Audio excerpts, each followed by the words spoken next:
छठी माई हो, असो साल परब तोहर करब छठी माई हो।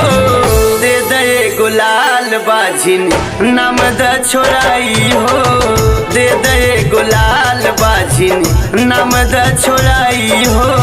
ताना सुन के छठी घाटे अइली मोर माई हो, ताना सुन के छठी घाटे अइली मोर माई हो। बंस के दिया मैया तिहन जराई हो, दे दे गुलाल बाझिन नाम द छोड़ाई हो।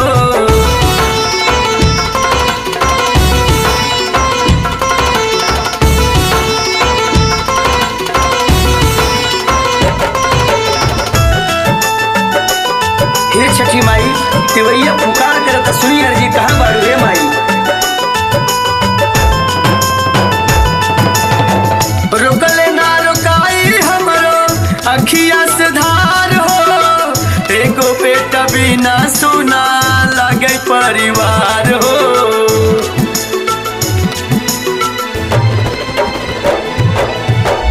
रुकले ना रुकाई हमरो अखिया से धार हो, एको बेटा बिना सुना लगे परिवार हो। आइल बाटी छठी घाटे असरा लगाई के, आइल बाटी छठी घाटे असरा लगाई के। दे दे गुलाल बाझिन नाम द छोड़ाई हो, दे दे गुलाल बाझिन नाम द छोड़ाई हो।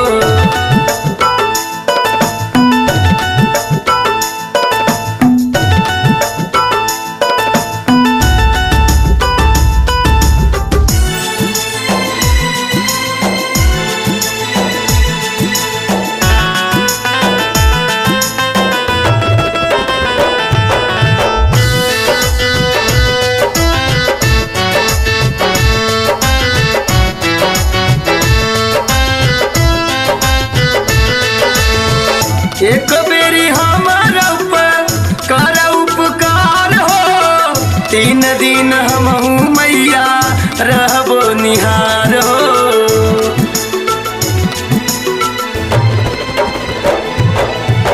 साल साल दौरा लेके अइबो छठी घाट हो, जोड़े जोड़े फलवा चढ़ाइबो हे माई बाट हो।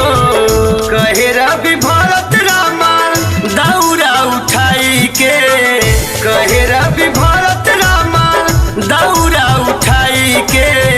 दे दे गुलाल बाझिन नाम द छोड़ाई हो, दे दे गुलाल बाझिन नाम द छोड़ाई हो।